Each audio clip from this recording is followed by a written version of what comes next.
Hey, how's it going, guys? This is the BlueView 5 smartphone. Now, I've had this for over 7 months now. Time really does fly. And in that time span, I have not been using this every day, just want to clarify. And I do want to kind of apologize for being a little misleading here. Now, initially, when I saw this smartphone, it was pretty nice for the price point because $30, you have a 6.5-inch screen at 720p or 6-inch plus, and it looked pretty nice. It seemed pretty, like, the style was kind of modern. Everything about it I liked, mainly because of the price point. And I kind of overlooked a lot of things just because of that price point and the fact that it has kind of an HD screen where you can watch videos in HD on YouTube, and you can do some very basic gaming. And by the way, the screen size is 6.54 inches, screen resolution is 1612.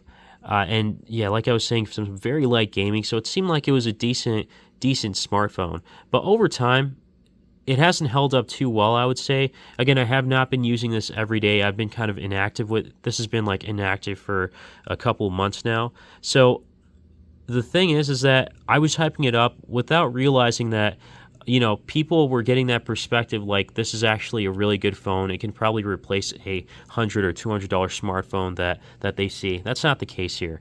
I mean, this, especially over time, has not held up too well. It feels like it's lagging a little bit more. It's gotten a little bit more smooth now, but I promise you, like, just right before I recorded, it was lagging quite a bit. Maybe things weren't starting up. It was just sleeping there for a day. But nonetheless, it's nice to see that it's working fine. I am noticing some lag in general, and I'm not the only person that's noticing this. So there are some people that commented saying that they noticed a little bit of lag. So it's not just me, and it makes sense. This has 3 gigabytes of RAM. That's pretty limiting. Not just that, but the processors are pretty low end. The GPU is pretty low end, being a PowerVR Rogue GE8300. So this is what I'm talking about. I was going to go to the comments section just to show how, like, my video and the comments that I received, and it just lags a little bit more than it should. In the beginning, in general, I noticed that some apps might lag a little bit longer, and after a minute or two, it gets a little bit more smooth. And that's mainly because things are loading up on here still.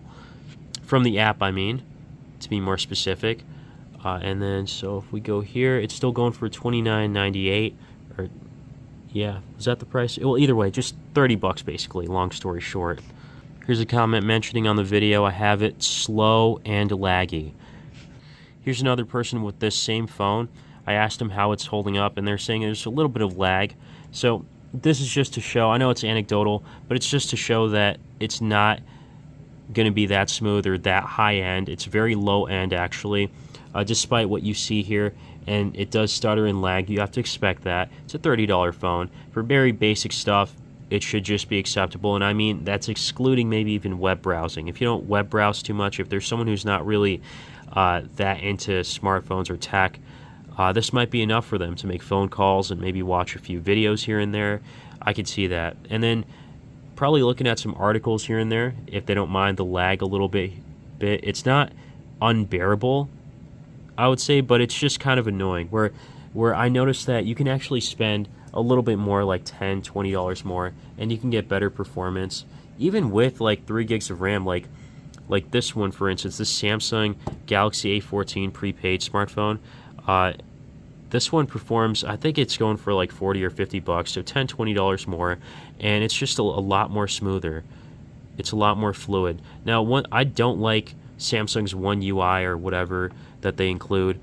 This one seems to be doing a pretty good job despite the bloatware, and normally Samsung is known for that bloatware, but it's performing relatively smoothly, and that might be because the GPU is better, a Mali G57 MC2 as well as a MediaTek 6833V. So yeah, it's a better specs overall, better resolution too. Being that this is also Samsung, this is one smartphone that has Widevine L1. Widevine L1 means you can watch videos at HD 720p or full HD 1080p, depending on your phone's resolution. So otherwise, videos are going to be normally played at 480p on these type of smartphones. So well-known brands like Samsung, Apple, you can watch videos in HD in general on Netflix and other streaming platforms. But if it doesn't have Widevine L1, if it's Widevine L3 like this one, then that means videos are going to be capped at 480p. again, on streaming platforms only. YouTube will still play it in HD. So just going into DRM info, just showing you real quick that this is a Widevine Security L3, and that's something you'll have to live with. And probably not the end of the world, but if you are on a tighter budget, there is a smartphone. This is at 1% battery. This is the Summit 5G. This has 4 gigs of RAM. It performs pretty decently, and I got this for $30 too, but that was on sale. So now, is there a fingerprint unlock? No, there isn't. Now it goes for like 30 to 35 bucks. I heard someone get it for 39 actually, so just $10 more. This is worth checking out. I would definitely spend a little bit more personally and look at these smartphones just because they don't lag as much. But if you're on a tight budget and if you know someone who's not really into tech, then yeah, I would just consider this one then, if you know that they can put up with some of the lag and whatnot. And guess what? You can also game on here. This is that Royal game.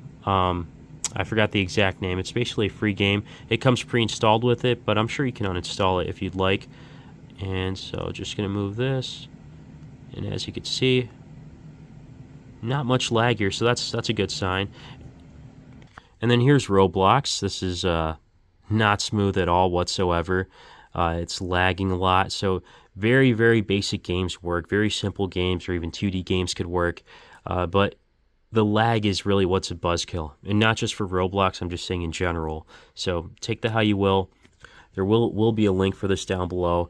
And also, check out these other smartphones that I made videos on, because I do have some gameplay, performance, as well as other things on there. Pretty much an overview video. And let me know what you guys think, and stay tuned for more. As always, thanks for watching.